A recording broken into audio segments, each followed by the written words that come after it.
Selamat pagi, izin memperkenalkan diri. Raja Pratama, nama Octavian Dikana Nugroho, NPP 350872, kelas I1, absen 10, izin menampilkan tentang makalah Prodi Studi Kependudukan Catatan Sipil Pengantar Ilmu Pengetahuan dengan dosen Profesor Dr. Fernandes Kimang untuk SSTP SAP MSI yang membahas tentang pengantar ilmu pemerintahan. Untuk pertama, judul dan kata pengantar. Pada bab 1 ini saya akan membahas tentang latar belakang dari ilmu pemerintahan. Ilmu pemerintahan merupakan disiplin yang penting dalam memahami dinamika politik dan sosial yang terjadi di masyarakat. Di era globalisasi dan perkembangan teknologi yang pesat, tantangan yang dihadapi oleh pemerintahan semakin kompleks. Berbagai isu seperti korupsi, ketidakadilan sosial, dan perubahan iklim membutuhkan pemahaman yang mendalam tentang bagaimana pemerintahan berfungsi dan bagaimana kebijakan publik dibuat dan diimplementasikan. Pemerintahan yang efektif dan transparan sangat diperlukan untuk mencapai tujuan pembangunan dan kesejahteraan masyarakat.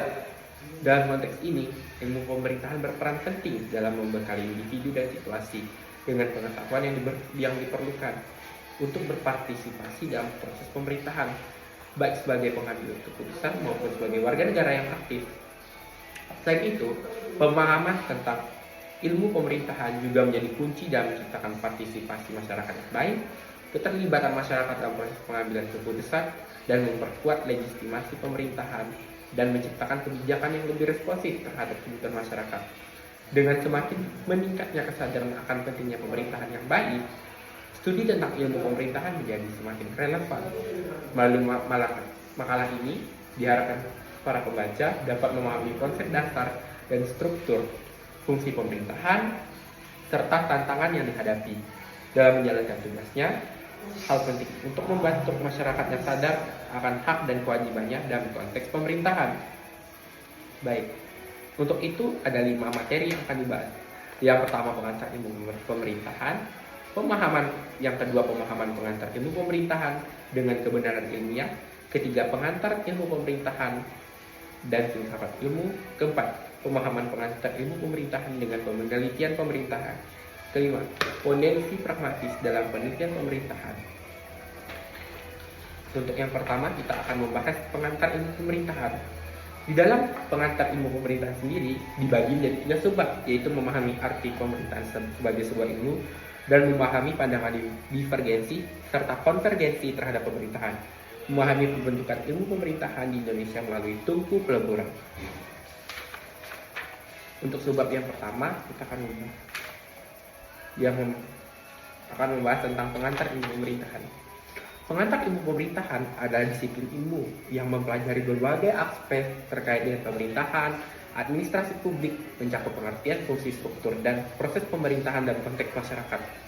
Beberapa poin penting mengenai pengantar ilmu pemerintahan antara lain: definisi ilmu pemerintahan berfokus pada bagaimana pemerintah beroperasi, bagaimana kebijakan dibuat, dan bagaimana lembaga-lembaga pemerintah berinteraksi dengan masyarakat. Ruang lingkup meliputi tentang studi pendudukan sistem politik, teori pemerintahan, administrasi publik, dan hubungan antar pemerintah serta warga negara. Tujuan menciptakan pemahaman yang lebih baik tentang bagaimana pemerintahan bekerja, serta mengidentifikasi tantangan dan solusi dalam pengelolaan pemerintahan yang efektif. Metodologi menggunakan berbagai metode penelitian untuk menganalisis kebijakan publik, praktis pemerintah, dan partisi masyarakat. Relevansi ilmu ini penting memahami dinamika politik, sosial dalam masyarakat, serta untuk membekali individu yang terkait untuk berkarir dalam pemerintahan atau sektor publik. Pengantar ilmu pemerintahan sebagai fondasi bagi mahasiswa dan praktisi yang ingin mendalami lebih jauh tentang cara pemerintahan dan kebijakan politik. Untuk yang pertama, ciri-ciri ilmu pemerintahan. Apa itu ilmu pemerintahan? Ada beberapa pakar yang mendefinisikan ilmu pemerintahan secara berbeda, antara lain menurut Wilson, government in life analysis is organized for not necessarily or infallibly organized armed force, but of human or community prepare organized to release its own purpose with reference to the common affairs or community.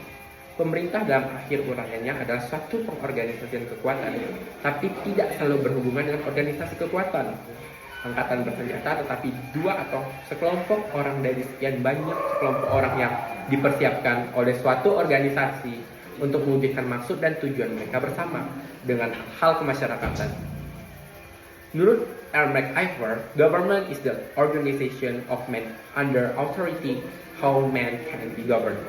Maksudnya, pemerintahan adalah suatu organisasi yang dari orang-orang yang mempunyai kekuasaan sebagai manusia yang bisa diperintah. Jadi, menurut MacIver, ilmu pemerintahan adalah sebuah ilmu tentang bagaimana manusia dapat diperintah, a science of how men are governed. Menurut D.G.A. Van Pooje, the Brewster learned how men the open their deeds at best and keep and lay. Maksudnya, ilmu pemerintahan mengajarkan bagaimana dinas umum disusun dan dipimpin dengan sebaik-baiknya. Menurut Merriam, tujuan pemerintahan meliputi external security, internal order, justice, general welfare, and freedom. Sedangkan menurut C.F. Beck, government in the broader sense is change which maintains of the peace and security of the state within and without. It must therefore have first military power of the control of armed force. Secondly, legislative power or the means making laws. Thirdly, financial power or the ability to extract sufficient money from the community to develop. The cost depending of state and enforcing its law it makes on the state behalf. Maksudnya, pemerintahan dalam arti luas mempunyai wewenang untuk memelihara kedamaian dan keamanan negara ke dalam dan keluar. Oleh karena itu, pertama harus mempunyai kekuatan militer, kemampuan untuk mengendalikan angkatan perang. Yang kedua, harus mempunyai kekuatan legislatif atau dalam arti pembuatan undang-undang. Yang ketiga, mempunyai kekuatan finansial atau kemampuan untuk mencukupi keuangan masyarakat dalam rangka membiayai ongkos keberadaan negara, penyelenggaraan peraturan. Hal ini tersebut dalam rangka penyelenggaraan kepentingan.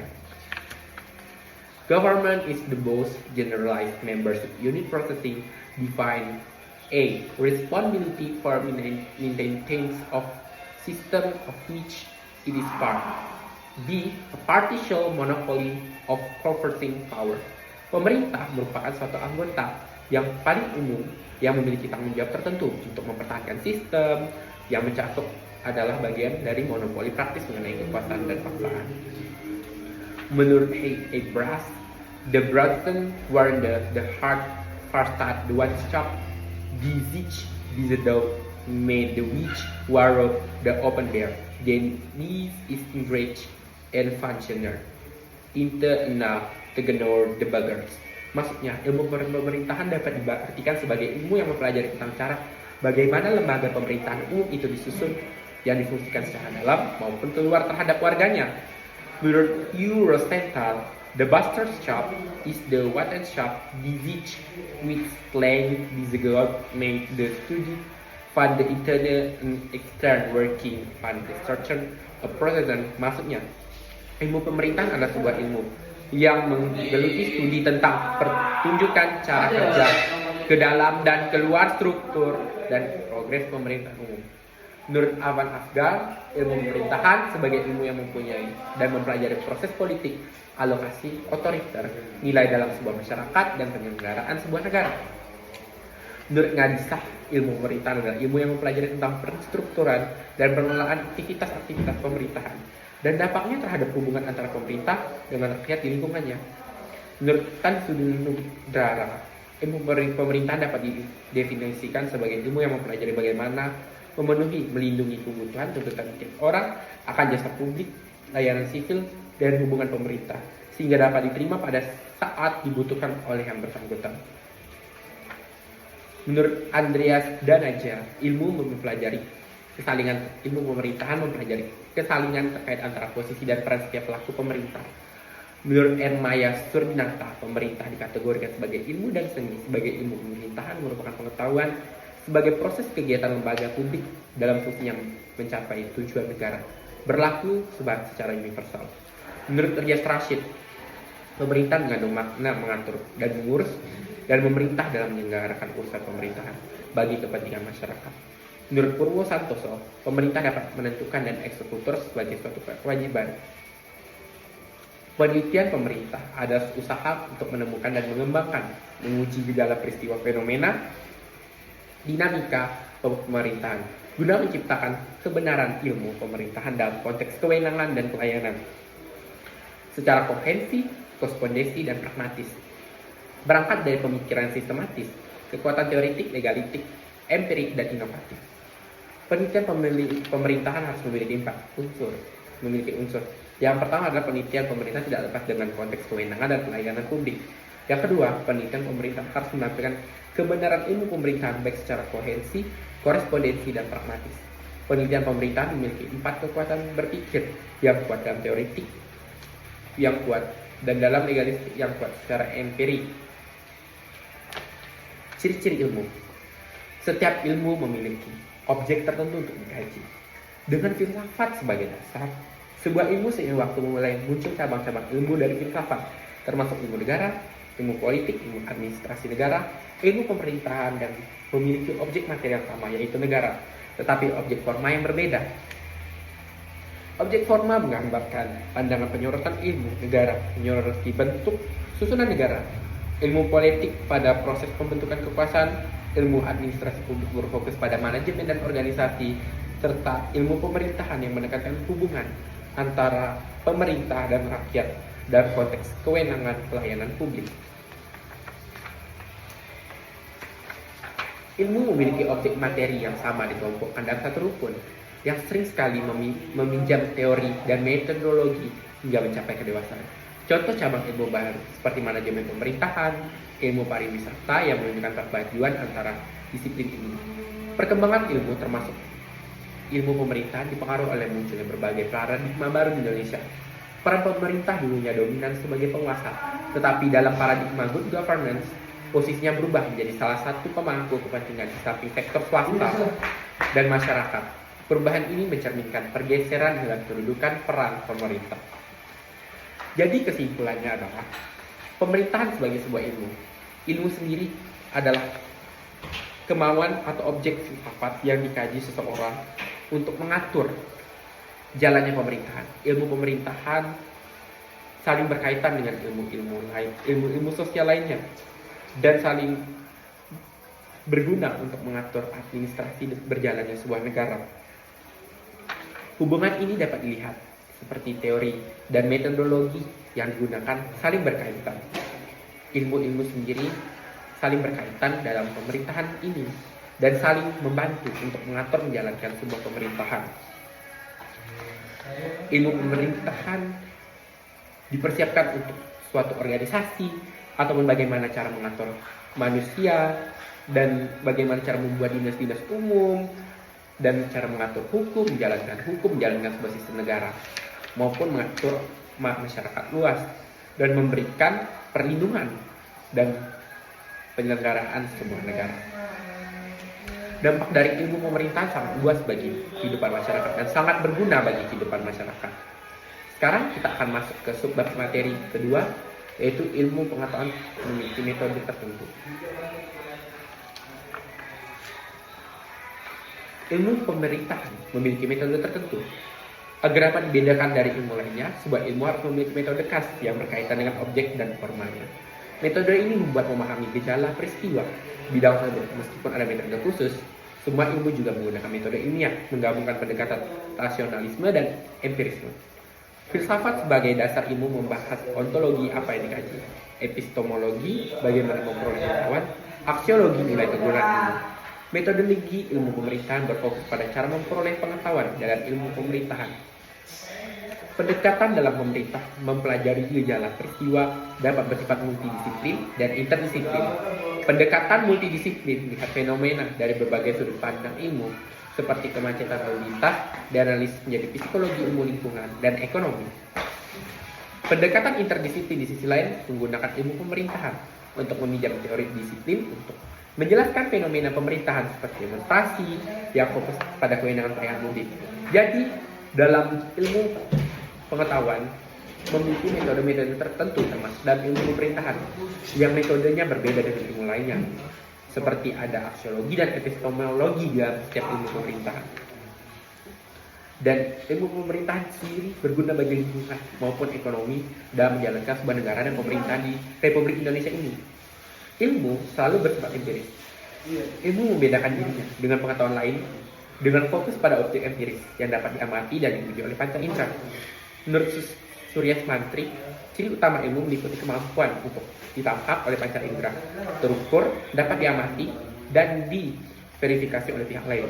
Hal ini menjadikan ilmu bersifat terbuka untuk debat dan tidak dogmatis sehingga kebenarannya selalu dapat diuji kembali. Surya Mantri juga menyebutkan 3 asumsi tentang objek empiris: keserupaan di antara objek, stabilitas benda dalam waktu tertentu, dan determinisme. Oleh karena itu, ilmu tidak mengaji hal-hal non-empiris yang sulit dibuktikan. Karl Popper juga menambahkan, setiap pernyataan ilmiah bersifat tentatif, selalu terbuka untuk diskusi pengujian melalui pendekatan yang dikenal sebagai teori klasifikasi. Contoh sejarah dalam seperti perdebatan antara Aristoteles dan Plato, serta perjuangan Galileo Galilei yang mengembangkan teori heliosentris, menunjukkan bahwa ilmu berkembang dengan menguji kebenarannya melalui fakta-fakta empiris. Selanjutnya kita akan masuk ke materi kedua. Jelaskan pandangan divergensi dan konvergensi mengenai suatu ilmu pemerintahan.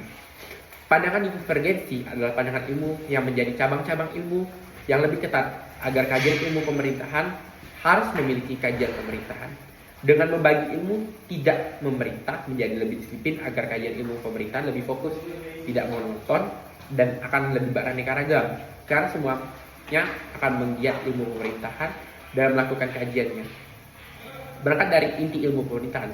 Sebagai contoh, ilmuwan pemerintahan dengan kekuatan berpikir divergensi akan mengembangkan kajian-kajian ilmu pemerintahan pada pemerintahan pusat, pemerintahan daerah, dan ilmu pemerintahan terkecil atau terendah sekalipun. Dengan pandangan divergensi, ilmu pemerintahan dapat berkembang seluas-luasnya dan tidak monoton kepada satu sumber maupun kepada satu masalah. Ilmu pemerintahan sendiri akan menjadi luas dan berkembang, dan banyak sekali penalaran-penalaran dan ilmu-ilmu baru dari anak ilmu pemerintahan yang dapat kita pelajari sebagai sumber tambahan untuk memimpin dalam sebuah negara. Namun, menurut pandangan konvergensi, pandangan yang tidak lagi membagi ilmu secara ketat, tetapi berupaya mencari kebenarannya melalui penggunaan berbagai ilmu yang terkait bersifat lintas, batas, serta masuk ke dalam sistem ilmiah world system. Kekuatan berpikir konvergensi menjadi batu penjuru yang mewarnai semua kajian pemerintahan, sehingga terkadang inti dari kajian pemerintahan menjadi terbiaskan secara metodologi ilmu. Ini menjadi masalah karena kita meneliti dan menggiat ilmu pemerintah kurang merasa memiliki ilmu pemerintahan karena tidak memahami inti dari kajian pemerintahan. Jadi menurut pandangan konvergensi, ilmu pemerintahan yang kita pelajari itu tidak terfokus pada satu hal, tapi dia tertuju kepada satu buah batu penjuru atau satu buah ilmu yang sehingga kita tidak bebas berpikir dan mengalar bagaimana caranya ilmu itu didapatkan maupun ilmu itu kita terapkan. Dia hanya berfokus kepada satu materi, satu ilmu dalam pembelajaran, sehingga akan mengurangi efektivitas ilmu-ilmu yang dapat berkembang di masa depan. Untuk materi subbab C, jelaskan tentang pembentukan ilmu pemerintahan di Indonesia melalui tungku peleburan atau melting pot. Konsep melting pot menggambarkan bagaimana berbagai budaya dan tradisi dari seluruh Indonesia berinteraksi dan saling mempengaruhi, sehingga menghasilkan sistem pemerintahan yang khas di Indonesia. Konsep tungku peleburan. Interaksi budaya Indonesia merupakan negara yang kaya akan keragaman budaya, etnis, tradisi. Dalam konteks ini, tungku peleburan mengacu pada proses di mana berbagai unsur budaya ini bertemu dan bercampur, menciptakan suatu kesatuan yang baru. Proses ini menciptakan sinergi antara negara lokal dan pengaruh luar. Budaya asli Indonesia memiliki indigenous values atau nilai asli. Hal ini dalam buku makalah yang menceritakan bangsa Indonesia dan bentuk sayur Mataram Sriwijaya dan Kerajaan Islam Indonesia sebagai tungku peleburan berbagai budaya-budaya besar dan budaya-budaya tua. Kemudian terpadu menjadi budaya asli yang sudah ada di Indonesia. Kemudian membentuk bangsa Indonesia. Budaya Indonesia awalnya dipengaruhi rasa Hindu-Buddha. Unsur utama budaya ini mengajarkan penanaman rasa cinta tanah air dan sifat kesatria atau rela berjuang demi bangsa dan negara. Kebudayaan yang masuk ke Indonesia ada di kebudayaan Arab maupun kebudayaan Cina. Budaya ini membentuk tradisi dan budaya baru di Indonesia, seperti kebudayaan Arab yang menyebarkan agama Islam dan kebudayaan Cina yang menyebarkan adanya teknologi seperti sutra, mesium maupun mesin roda. Jadi dengan adanya peleburan tungku melting pot ini dapat mempengaruhi perubahan sistem maupun teknologi, perkembangan zaman, karena adanya perubahan-perubahan ini yang membawa negara Indonesia menjadi lebih maju daripada sebelumnya. Dan ada juga pengaruh kolonial. Pada awalnya kolonial membawa agama dan Nasrani ke Indonesia dan menyebarkan agama tersebut mulai dari wilayah timur Indonesia dan mengembangkan budaya mereka di Indonesia. Dengan adanya pencampuran budaya kolonial ini terjadilah seperti adanya sistem filsafat timur dan filsafat barat maupun adanya sistem pemerintahan yang sistem pemerintahan yang ada di Indonesia. Pencampuran budaya kolonial ini seperti adanya agama maupun kuliner-kuliner khas barat yang ada di Indonesia. Untuk yang kedua, bab 2 tentang hubungan antara pemahaman dan pengantar ilmu pemerintahan dengan kebenaran ilmiah.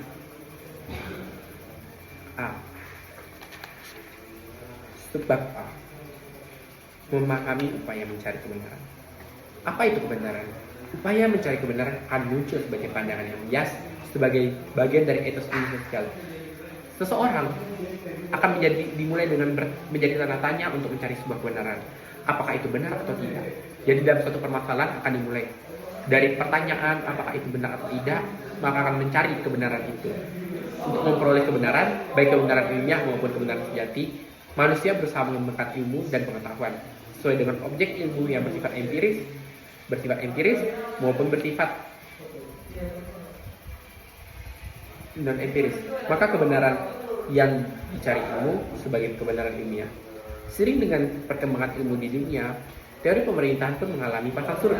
Di Indonesia ketika masa reformasi, sejumlah teori dan paradigma pemerintahan yang digunakan selama ini dipertanyakan karena tidak mampu membantu menjelaskan gejala dan peristiwa pemerintahan yang ada. Oleh karena itu, pemahaman konsep pemerintahan harus dilihat dalam gejala yang komprehensif. Sesuai dengan objek ilmu yang bersifat empiris, maka kebenaran yang dicari ilmu adalah kebenaran ilmiah, khusus bagi ilmu sosial. Myrdal mengemukakan pendapat bahwa etos dari ilmu sosial adalah mencari kebenaran yang objektif. Upaya mencari kebenaran yang objektif sangatlah tidak mudah. Sebuah objek yang dikaji oleh ilmu sosial adalah manusia. Dengan segala aktivitasnya yang bersifat sangat dinamis dalam upaya mencari kebenaran, akan muncul sebagai pandangan yang bias karena pengaruh warisan lama. Pengaruh dari orang tua baik benar maupun salah harus diterima. Hal ini mempengaruhi kebenaran itu sendiri. Apa yang terkadang dianggap salah namun karena telah terdoktrin oleh generasi lama hingga dapat dianggap benar, seperti pada tahun 1972 tentang program KB yang ditolak oleh masyarakat karena dianggap tabu dan tidak layak dibicarakan. Kedua, pengaruh politik, lingkungan, dan ekonomi. Pengaruh politik dan ekonomi mempengaruhi kebenaran itu sendiri. Kepentingan penguasa membuat masyarakat tidak berani menjunjung suatu kebenaran yang baik dalam bidang politik, ekonomi, maupun bidang budaya. Sedangkan yang terakhir, pengaruh individu yang bersangkutan. Individu yang sangat dominan terkadang sulit menerima suatu perubahan. Konsep idealisme terkadang mudah diterapkan dalam masyarakat ekonomi menengah ke atas, dan juga mereka sangat mudah menolak apabila tidak berjalan semestinya. Jadi apabila masyarakat kaum menengah ke atas sangat mudah menolak segala kebenaran apabila tidak sesuai dengan sebenarnya. Namun berbalik dengan masyarakat kaum ekonomi menengah ke bawah yang justru menerima segala suatu perubahan dengan mudah. Yang kedua adalah kebenaran koherensi. Kebenaran koherensi adalah satu konsep yang menekankan bahwa kebenaran diukur berdasarkan konsistensi dan kesesuaian antara berbagai pernyataan atau proposisi dalam suatu sistem kepemikiran. Kebenaran koherensi mengacu pada kondisi di mana suatu pertanyaan atau suatu teori dapat diterima sebagai benar jika ia konsisten dengan pernyataan atau teori lain yang telah diterima sebagai benar dalam sistem yang sama. Teori koherensi mengatakan bahwa suatu yang dianggap benar apabila ia berkoherensi atau merujuk pada suatu yang telah dianggap benar sebelumnya.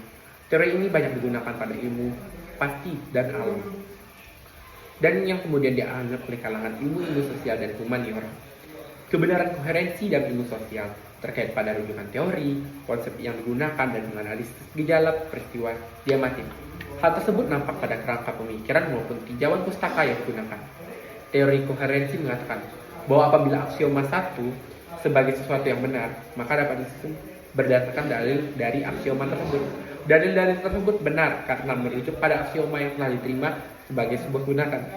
Teori koherensi ini mula-mula dikembangkan oleh Aristoteles. Teori koherensi telah dibuktikan aliran yang dinamakan koherentisme, yang nama yang diberikan pada teori filosofi tertentu dan epistemologi modern. Ada dua tipe teori koherensi. Yang pertama adalah teori koherensi, theory of the truth, dan teori koherensi, theory of justification. Seperti contoh, teori koherensi, theory of the truth, sebuah teori kebenaran, yaitu matahari terbit dari sebelah timur. Yang ketiga adalah tentang kebenaran korespondensi. Kebenaran korespondensi adalah suatu konsep yang menyatakan bahwa kebenaran suatu pernyataan atau proposisi diukur berdasarkan kesesuaiannya dengan fakta atau realitas yang ada. Teori korespondensi mengatakan bahwa suatu dianggap benar apabila berkorespondensi dengan fakta, data, dan informasi. Artinya bahwa suatu kebenaran tersebut harus ditunjang oleh keadaan empirik. Kebenaran korespondensi juga memiliki kedalaman yang dilihat orang-orang yang mengamati fakta, pengumpulan data, dan membeli informasi yang benar. Teori ini dikembangkan oleh Bertrand Russell pada tahun 1892 dan sampai 1970. Russell menyatakan dua cara dalam memahami objek ini. Knowledge by acquaintance, artinya pengetahuan melalui cara mengevaluasi, dan knowledge by description, artinya pengetahuan melalui dengan cara menjelaskan.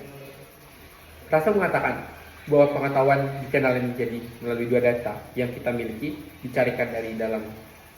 Yang dikatakan oleh Russell, kebenaran adalah suatu sifat kepercayaan yang diturunkan dari kalimat yang menyatakan kepercayaan dengan suatu fakta atau lebih dari luar kepercayaan.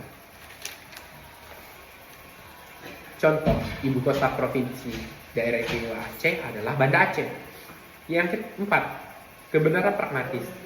Kebenaran pragmatis menekankan bahwa kebenaran tidak hanya ditentukan oleh kesenian, kesesuaian dengan fakta, tetapi oleh konsekuensi praktis. Suatu pernyataan atau keyakinan dalam pandangan ini, suatu ide yang dianggap benar jika ia efektif dalam praktik memberikan hasil yang positif dalam konteks tertentu. Mengatakan bahwa suatu yang dianggap benar apabila memberikan manfaat bagi kehidupan masyarakat. Artinya benar atau tidaknya suatu pernyataan akan diukur oleh kemanfaatan bagi masyarakat. Teori ini dikembangkan oleh Charles Sanders Peirce.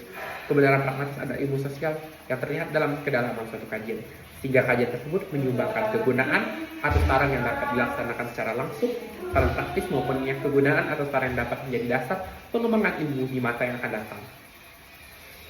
Dalam kesimpulan dari sebuah kajian akan menjadi cermin bahwa ilmu tersebut semakin berkembang dan akan menghasilkan banyak pengikutnya. Saran operasional dan praktis yang dapat dilaksanakan akan menjadi dasar dalam pengembangan ilmu yang akan datang dan dimungkinkan akan menghasilkan cabang-cabang ilmu lainnya. Selanjutnya, pemahaman pengantar ilmu pemerintahan dengan filsafat ilmu. Yang pertama, ontologi ilmu pemerintahan. Ontologi pemerintahan, kita berbicara mengenai hakikat ilmu pemerintah yang dikaji terdapat 3 asumsi. Asumsi pertama, menangkap objek-objek tertentu mempunyai keserupaan satu sama lain. Berdasarkan keserupaannya dapat digolongkan menjadi satu golongan seperti dalam taksonomi penggolongan hewan. Asumsi kedua, menganggap bahwa benda mengalami perubahan dalam jangka waktu tertentu. Hal ini mempelajari tingkah laku objek yang dipelajari karena tidak mungkin adanya kelestarian absolut, meskipun pada akhirnya semua benda mengalami perubahan. Ini memungkinkan para ilmuwan untuk mempelajari sifat-sifat pokok objek tanpa terganggu oleh perubahan yang konstan, meskipun jangka waktu perubahan tersebut bervariasi pada setiap benda. Asumsi ketiga, kesimpulan dari teks tersebut bahwa dalam ilmu pengetahuan, setiap gejala dipahami tidak sebagai kebetulan, melainkan sebagian bagian dari pola tertentu yang memiliki urutan kejadian tetap, meskipun tidak ada hubungan sebab akibat. Mutlak ilmu yang menyatakan bahwa ada kemungkinan besar suatu kejadian X dapat menyebabkan kejadian Y. Oleh karena itu, statistika adalah dan teori peluang menjadi penting dalam mengkaji hubungan probabilistik antar gejala-gejala dan penelitian ilmiah. Berdasarkan ketiga asumsi tersebut dapat ditarik kesimpulan bahwa ontologi ilmu pemerintahan dapat dilihat dari objek-objek tertentu mempunyai keserupaan satu sama lainnya. Adapun objek ilmu pemerintahan dapat dibagi menjadi dua, yaitu objek material ilmu pemerintahan adalah negara dan objek formal ilmu pemerintahan adalah hubungan antara negara dan rakyatnya dalam konteks kewenangan dan pelayanan publik. Namun menurut Suswardono pada tahun 1995, Ontologi ilmu pemerintahan dibagi menjadi 3, yaitu ilmu pemerintahan eklektik, tinjauan terhadap nilai-nilai positif dari ilmu pemerintahan terapan, tinjauan terhadap mekanisme pencarian ilmu, maupun ilmu pemerintahan integratif, tujuan terhadap gabungan antara ilmu pemerintahan efektif dan ilmu pemerintahan terapan. Secara ontologi, ilmu pemerintahan memiliki objek material yang sama dengan ilmu-ilmu yang lain, yaitu ilmu politik, ilmu negara, ilmu hukum, tata negara, dan ilmu administrasi negara dalam ikatan metodologis. Ilmu mempunyai objek material sama akan memiliki hubungan yang sangat erat, saling mempengaruhi dan saling menjadi konsep dan teori. Seperti yang saya jelaskan sebelumnya, ilmu-ilmu tersebut akan saling berhubungan karena akan saling menjadi konsep dan saling mempengaruhi satu sama lain.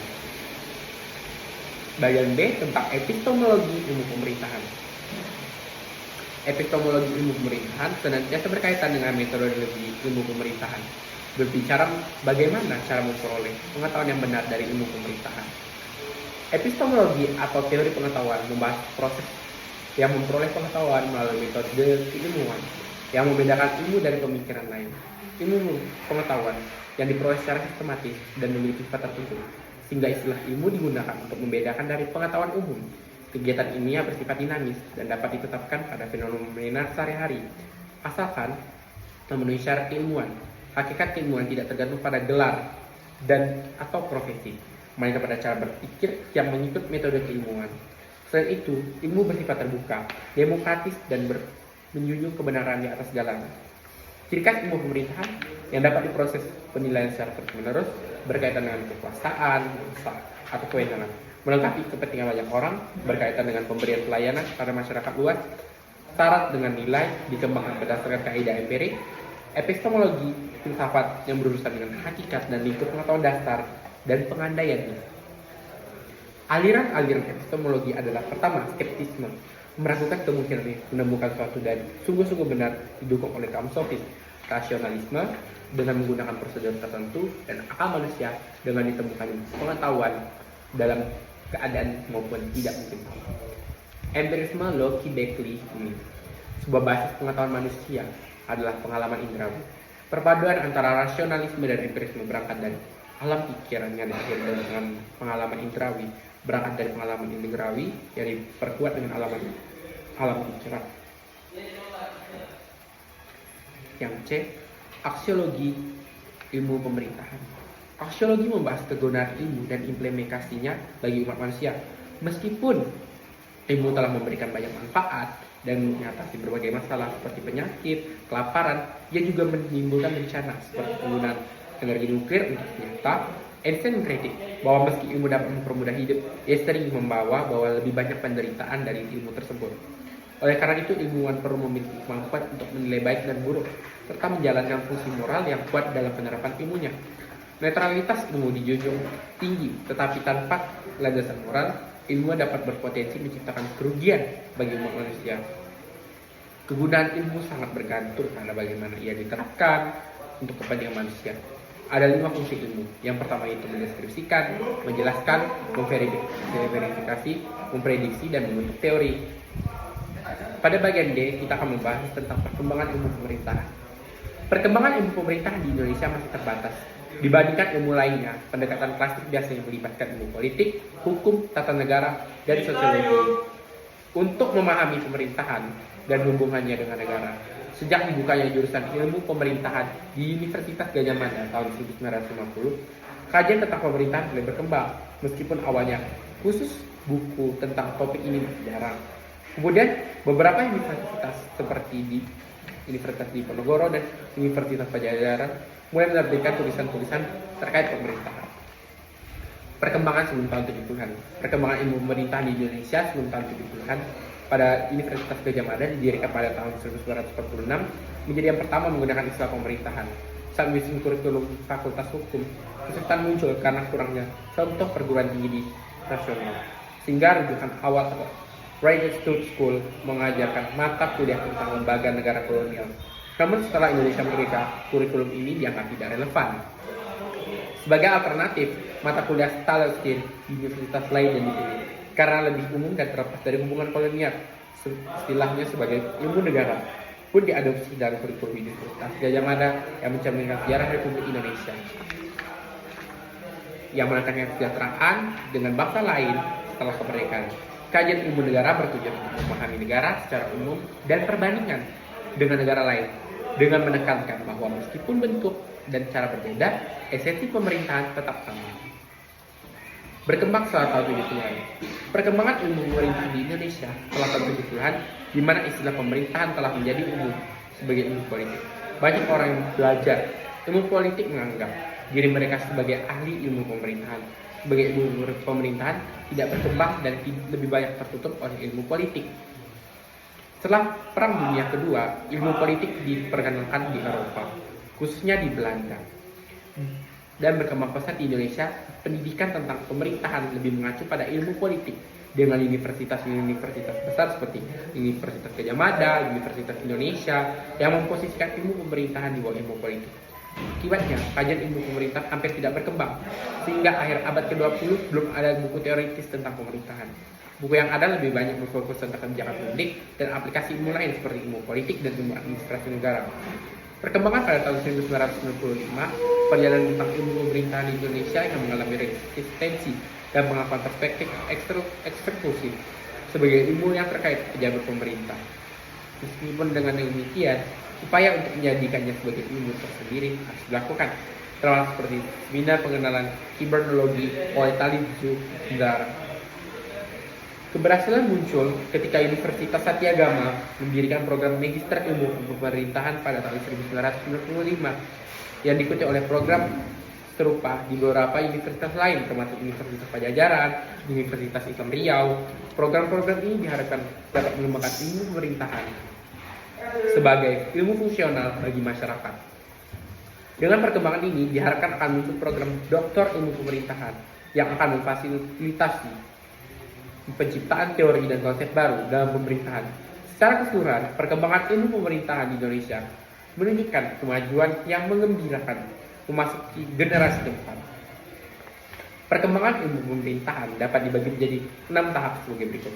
Ilmu pemerintahan sebagai ilmu hukum yang dimulai pada tahun yang tidak dari sejak zaman dahulu sampai tahun 1952. Ilmu pemerintahan sebagai bagian dari ilmu politik pada tahun 1990 sampai dengan sekarang.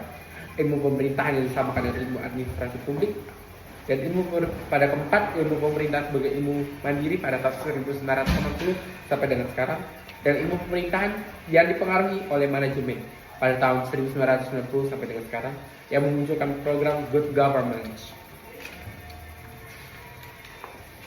Ilmu pemerintahan dipengaruhi oleh teknologi informatika pada tahun 1995 sampai dengan sekarang. Pengantar ilmu pemerintahan dengan penelitian pemerintahan.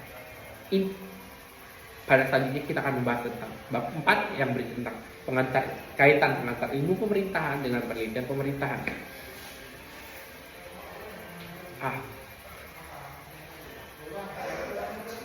Tentang penelitian pemerintahan dibandingkan dengan ilmu sosial lainnya dalam penulisan akhir atau laporan asumsi. Kemandirian ilmu pemerintahan sangat bergantung pada metodologi yang digunakan dalam penelitian. Untuk menciptakan kemandirian tersebut, ilmu pemerintahan harus mampu menjelaskan 5 fungsi utama: mendeskripsikan, menjelaskan, memverifikasi, dan memprediksi, dan membentuk teori di masa depan. Proyek ilmu pemerintahan akan ditentukan oleh kontribusi para teoritis dan praktis dalam menciptakan teori-teori baru yang dapat menjadi alat analisis untuk memahami fenomena masalah dan dinamika pemerintahan. Dalam tugas akhir tersebut kita dapat mendeskripsikan dan menjelaskan, memverifikasi dan memprediksi, membentuk teori dan bentuk skripsi, tesis, dan disertasi. Mendeskripsikan dari tugas akhir kita dapat mendeskripsikan ilmu pemerintahan sebagai konsep dasar, definisi yang mewujudkan yang kuat dan luas, sehingga ilmu pemerintahan menghasilkan kamus pemerintahan layaknya ilmu lainnya. Menjelaskan, kita dituntut untuk mampu menjelaskan ilmu pemerintahan berupa konsep-konsep baru, dasar, definisi yang mewujudkan dan kuat luas sehingga ilmu pemerintahan menghasilkan kamus pemerintahan layaknya ilmu-ilmu yang lain. Menjelaskan, kita dituntut untuk mampu menjelaskan ilmu pemerintahan berupa konsep baru maupun hukum baru, model dan praktek ilmu pemerintahan agar semakin banyak yang dapat diselesaikan oleh konsep baru, hukum baru maupun teori baru, dan sebuah ilmu maka ilmu tersebut semakin fungsional. Fungsi memverifikasi. Untuk memverifikasi hasil tugas akhir tersebut sesuai dengan fenomena peristiwa pemerintahan, konsep hukum teori maupun hukum dan fakta pada saat ini yang akan fungsi memprediksi yang akan terjadi pada masa depan, berkembang ilmu pemerintahan. Apa saja yang akan menjadi perubahan-perubahan hukum, apa saja yang dapat berubah dalam kehidupan masyarakat, maupun memprediksi di dalam pemerintahan yang mungkin dapat terjadi. Sedangkan yang terakhir, fungsi menuntut teori, di mana kuatnya metodologi penelitian kita diharapkan membentuk konsep baru dan hukum-hukum baru. Inti penelitian pemerintahan dapat diidentifikasi melalui beberapa cara. Aspek untuk membedakan dengan ilmu sosial lainnya. Pertama adalah fokus pada struktur dan proses. Pemerintahan, penelitian ilmu pemerintahan lebih mendekatkan pada analisis struktur, fungsi, dan proses dalam aparat pemerintahan. Kebijakan publik serta interaksi antar pemerintah dan masyarakat. Hal ini berbeda dengan ilmu sosial lainnya yang mungkin lebih fokus pada aspek sosial, ekonomi, maupun budaya. Interdisipliner. Ilmu pemerintahan mengintegrasikan berbagai disiplin ilmu seperti ilmu politik, hukum, dan ekonomi. Penelitian dalam bidang ini seringkali menghubungkan teori-teori dan metodologi dari disiplin lain untuk memberikan pemahaman yang lebih komprehensif tentang fenomena yang diteliti, praktis dan aplikatif. Penerapan ilmu pemerintahan seringkali bertujuan untuk menghasilkan rekomendasi kebijakan yang dapat diimplementasikan secara dalam praktik yang membuatnya lebih aplikatif dibandingkan beberapa ilmu sosial lainnya yang mungkin lebih teoritis. Menggunakan metode kualitatif dan kuantitatif. Penelitian ini di bidang pemerintahan sering menggunakan kombinasi metode kualitatif dan kuantitatif untuk mendapatkan hasil yang lebih valid dan reliable. Metode ini membantu peneliti untuk mengeksplorasi data secara mendalam sekaligus menguji hipotesis secara statistik. Konteks lokal dan global. Penelitian pemerintahan tidak hanya berfokus pada konteks lokal, tapi juga mempertimbangkan faktor global yang mempengaruhi kebijakan praktik pemerintahan. Hal ini mencakup pengaruh globalisasi teknologi, informasi, dan dinamika internasional. Subjek dan objek dalam penelitian juga berpengaruh dalam hasil tugas akhir. Proses penelitian ilmu pemerintahan dapat merujuk pada kewenangan pelayanan publik dengan personil, peralatan, dan pembiayaan. Serta dokumentasi lain itu, objek penelitian pemerintahan juga melihat sekecil kondisi pemerintahan, di mana objek penelitian pemerintahan terkadang mengklasifikasikan kondisi pemerintahan dengan pendekatan satu kondisi pemerintahan yang maju, kondisi pemerintahan yang memiliki pemimpin wanita, kondisi pemerintahan yang memiliki beban kerja, dan kondisi pemerintahan yang memiliki pemimpin definitif yang memiliki pemimpin dan pemimpin tidak definitif. Dari hasil penelitian, kita harus mempelajari meriasubel research kemampuan peneliti, baik segi dana, waktu, wawasan, dan kedalaman peneliti untuk menganalisis semacam masalah pemerintahan. Dengan memahami inti penelitian dan ilmu pemerintahan, mahasiswa dapat lebih baik untuk tugas akhir seperti laporan akhir, skripsi, tesis, dan disertasi yang mengedepankan analisis mendalam tentang isu-isu pemerintahan terhadap kebijakan publik. Yang kedua adalah ilmu pemerintahan Anglo-Saxon dan Eropa kontinental. Merupakan dua pendekatan utama yang berbeda dalam mengkaji dan memahami fenomena pemerintahan. Aliran Eropa kontinental mengajarkan konsep negara kesatuan unitaris hingga untuk menjaga kekuatan dan kebersamaan serta keseimbangan antar negara. Maka pola negara dengan model unitaris atau negara kesatuan yang ada selama ini tetap dipertahankan. Yang lebih hebat lagi, negara-negara benua Eropa menekankan paradigma kebenaran dan pemerintahan dengan model baru yang luar biasa extraordinary, yaitu konsep uni, konsep Eropa bersatu, yang menetapkan secara bersama-sama mata uang kesatuan Eropa yaitu euro.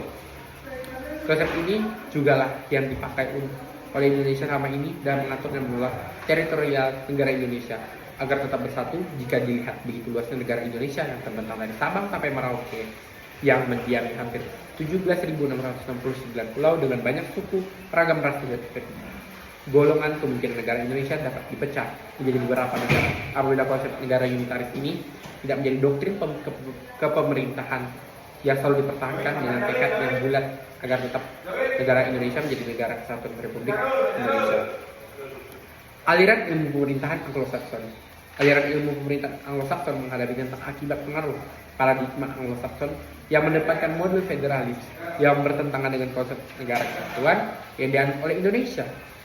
Banyak beasiswa dan peneliti mencoba menyamakan provinsi dan kabupaten yang dengan negara bagian dalam konteks legislatif dan eksekutif. menganggap DPRD sebagai badan legislatif yang tidak membuat undang-undang, padahal di Indonesia DPRD hanya memiliki wewenang dan membuat peraturan daerah, yaitu Perda. Konsep bicameral yang diadopsi oleh model Anglo-Saxon juga tidak cocok untuk sistem pemerintahan daerah Indonesia yang lebih mengenal sistem satu kamar. Pengaruh konsep ini dapat menimbulkan ketidakharmonisan antara DPRD dan kepala daerah, mengancam stabilitas pemerintahan lokal, dan memicu potensi perpecahan. Oleh karena itu penting bagi kajian ilmu untuk kembali dengan konsep negara kesatuan dan menghapus model bicameral tingkat daerah agar Indonesia tetap bersatu dan stabil. Aspek-aspek yang diperhatikan fokus pada praktik dan kebijakan. Aliran ini lebih menekankan pada aspek praktik pemerintah dengan membuat kebijakan. Penelitian dalam tradisi ini seringkali berorientasi pada analisis kebijakan publik, manajemen pemerintahan, dan efektivitas program. Pendekatan empiris. Peneliti dan tradisi Anglo-Saxon menggunakan metode empiris dan kuantitatif. Mereka lebih mengutamakan pengumpulan data dan analisis statik untuk mendapatkan temuan yang dapat dianjurkan. Pentingnya konteks sosial budaya. Aliran ini juga memperhatikan konteks sosial dalam budaya di mana pemerintah beroperasi. Hal ini menjadikan penelitian dan tradisi ini relevan dengan situasi lokal nasional. Keterlibatan masyarakat. Pendekatan ini seringkali mencakup partisipasi masyarakat dalam proses pemerintahan dan pengambilan keputusan, menjadikannya lebih inklusif. Aliran ilmu pemerintahan Eropa kontinental. Konsep pengelolaan kewenangan pemerintahan di Indonesia menjadi aliran Eropa kontinental mengajarkan hubungan antara sentralisasi dan dekonsentrasi, serta antara desentralisasi dan tugas pembantuan. Ketiga prinsip ini menunjukkan bahwa sentralisasi yang sangat lemah dapat mendorong dekonsentrasi yang kuat. Sebaliknya, aliran Anglo-Saxon mempertahankan prinsip otonomi yang tidak diakui oleh asas-asas aliran Eropa kontinental. Di sini otonomi dipandang sebagai bagian desentralisasi yang diatur oleh undang-undang. Perubahan dan regulasi. Setiap undang-undang Nomor 23 tahun 2014 menunjukkan pengelolaan wewenang di tingkat provinsi mirip dengan undang-undang sebelumnya. Namun kekhawatiran tentang terminologi atau tugas pembantuan dianggap sebagai bantuan dan konteks aliran Anglo-Saxon yang seringkali dikaitkan dengan kepentingan politik dan dapat menimbulkan masalah hukum bagi kepala daerah. Proses pendelegasian kewenangan seharusnya melibatkan aspek-aspek personil, peralatan pembiayaan, dan dokumen pelimpahan yang berbeda dari hasil devolution yang lebih bersifat politik. Contohnya dalam program Dana BOS yang ditujukan pada aliran Eropa kontinental tidak menganggap program ini desentralisasi, mereka sebagai bentuk pengelolaan yang berbeda. Hal-hal yang difokuskan antara lain fokus pada teori dan filosofi. Aliran ini banyak menekankan pada aspek teoritis, filosofis dari pemerintahan. Penelitian dalam tradisi ini cenderung mengeksplorasi dasar kekuasaan, legitimasi, dan hubungan antar negara serta masyarakat. Pendekatan kualitatif. Analisis ini sering menggunakan metode kualitatif seperti studi kasus, penelitian analisis, memahami dinamika pemerintah secara mendalam. Aliran struktural. Aliran Eropa kontinental seringkali melakukan analisis yang lebih mendalam terhadap struktur pemerintahan, institusi, dan bagaimana mereka berinteraksi satu sama lain dalam konteks yang lebih luas. Pengaruh teori sosial dan politik. Pendekatan banyak dipengaruhi oleh teori-teori sosial dan politik, termasuk pemikiran Marxis, feminis, dan postmodern yang memberikan perspektif kritis terhadap struktur kekuasaan pemerintahan Anglo-Saxon dan aliran Eropa kontinental. Dinamika pemerintahan Indonesia dipengaruhi oleh dua aliran, yaitu Eropa kontinental dan Anglo-Saxon. Aliran Eropa kontinental diwakili oleh IPDN yang memiliki sejarah panjang sejak zaman kolonial. Sedangkan aliran Anglo-Saxon diwakili oleh LAN, Sekolah Tinggi Ilmu Administrasi. Perbedaan pola pikir antara kedua aliran ini terlihat dalam pengembangan program pemerintahan, di mana banyak program pemerintahan pusat langsung berhubungan dengan rakyat tanpa melibatkan pemerintahan daerah. Konsep kebijakan publik diadopsi dari Amerika merupakan perpaduan antara aliran yang berfokus dengan perumusan implementasi dan evaluasi kebijakan untuk kepentingan publik. Kebijakan pemerintahan di Indonesia lebih berkaitan dengan goodwill pada pemimpin yang harus sesuai dan berjalan dengan prinsip 4E, efektivitas, efisiensi, keadilan, dan ekonomi. Buku ini selanjutnya akan menjelaskan tentang penelitian pemerintahan terkait konteks kewenangan pelayanan publik, menekankan pentingnya kewenangan sebagai inti kajian dan konteks pemerintahan. Fokus kajian penelitian pemerintahan akan dibahas lebih lanjut dalam konteks perkembangan fenomena dan peraturan perundang-undangan mengatur pemerintah, kebenaran koherensi, korespondensi, dan pragmatis dalam penelitian pemerintahan. Konsep kebenaran dan pendidikan pemerintahan dapat dipahami melalui tiga pendekatan, yaitu koherensi, korespondensi, dan pragmatis. Masing-masing pendekatan ini menawarkan cara yang berbeda. Kebenaran korespondensi, kebenaran yang mengacu pada keselarasan konsistensi antar berbagai proposisi dan pernyataan dalam satu sistem pemikiran. Aplikasi penelitian pemerintahan.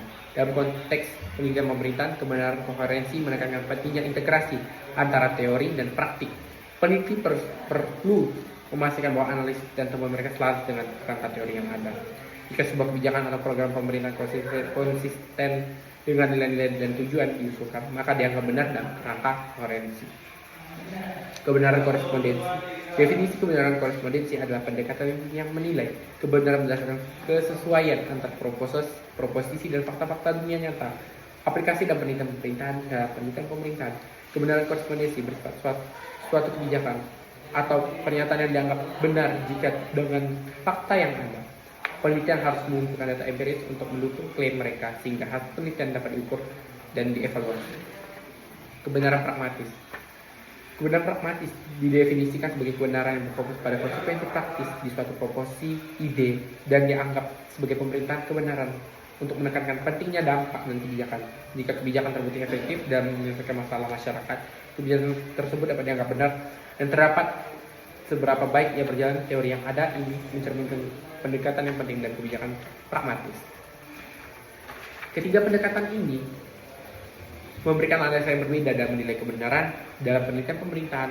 AI mendorong penelitian mempertimbangkan tiga aspek holistik sehingga analisis rekomendasi kebijakan jadi lebih kuat dan komprehensif.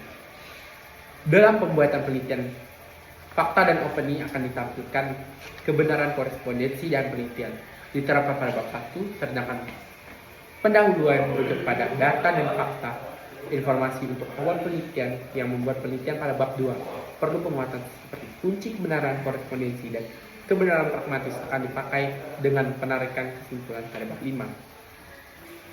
Nomor 5, pengantar ilmu pemerintahan dengan perkembangan. Penelitian ilmu pemerintahan dalam penulisan tugas akhir berfokus pada analisis kebijakan publik, proses pemerintahan dan interaksi antar pemerintah dan masyarakat berbeda dengan ilmu sosial lainnya, yang mungkin lebih mengedepankan aspek sosial atau budaya. Ilmu pemerintahan lebih mengutamakan relevansi praktis dan aplikatif dari hal layan. Kita diharapkan untuk menggunakan metode kualitatif dan kuantitatif serta menggali solusi terhadap masalah kebijakan yang ada. Dengan demikian, tujuan akhir peneliti dapat memberikan rekomendasi yang dapat meningkatkan efektivitas pemerintahan untuk kesejahteraan masyarakat. Inti dari pemerintahan adalah membuat tes penelitian ilmu pemerintahan dibandingkan dengan ilmu sosial. Fokus kebijakan publik, penelitian ilmu pemerintahan lebih cenderung fokus pada analisis kebijakan maupun keputusan. Dampaknya terhadap masyarakat berbeda dengan ilmu sosial lainnya. Dan dampak dari ilmu pemerintahan dibandingkan dengan ilmu sosial dengan ilmu pemerintahan Eropa kontinental, yaitu pada pendekatan praktis yang menekankan aplikasi praktis dan efektivitas kebijakan, sangat relevan dengan reformasi birokrasi yang memerlukan penerapan yang sangat efisien dan fokus pada lembaga menyediakan kerangka yang dipahami sebagai badan operasi dan bagaimana dapat diperbaiki menjadi tujuan pemerintahan kelas dunia. Pendekatan-pendekatan seperti teoritis dan filosofis memperhatikan konteks sosial dan budaya. Kebenaran koherensi, korespondensi, dan pragmatis dalam penelitian pemerintahan.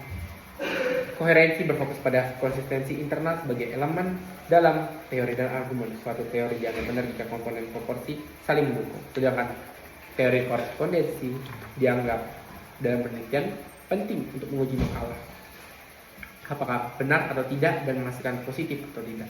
Dengan kebenaran pragmatis adalah teori yang memberikan solusi terhadap masalah yang dihadapi. Kebenaran ini berfokus pada hasil praktis. Ketiga pendekatan ini mengevaluasi kebenaran dan penelitian dan tidak hanya konsisten dan sesuai dengan fakta, tetapi juga harus praktis dan efektif dalam kondisi pemerintahan. Kesimpulan, pengantar ilmu pemerintahan merupakan landasan penting dalam memahami struktur fungsi dan dinamika dan dasar konseptual ilmu pemerintahan menyediakan rangka kerja yang esensial untuk memahami bagaimana pemerintah beroperasi, bagaimana kebijakan publik dihasilkan.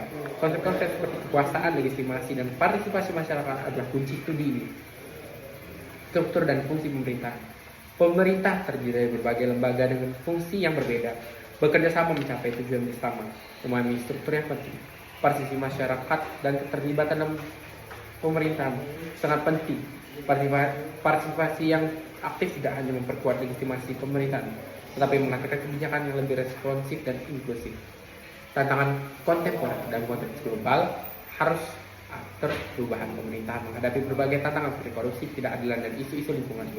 Metodologi pendekatan ilmiah atau pendekatan ilmu pemerintahan membantu menganalisis kebijakan praktis yang ada, serta memberikan dasar untuk perbaikan dan inovasi pemerintahan. Dengan demikian, mengantar ilmu pemerintah tidak hanya menjadi studi teoritis, tetapi juga memberikan wawasan praktis relevan terhadap individu yang ingin berkontribusi dengan sistem pemerintahan yang baik, peningkatan pemahaman, dan bidang yang penting untuk membangun masyarakat yang adil, transparan, dan berkelanjutan. Sekian dari saya, terima kasih. Izin Prof, izin menyelesaikan. Sekian dari saya, terima kasih.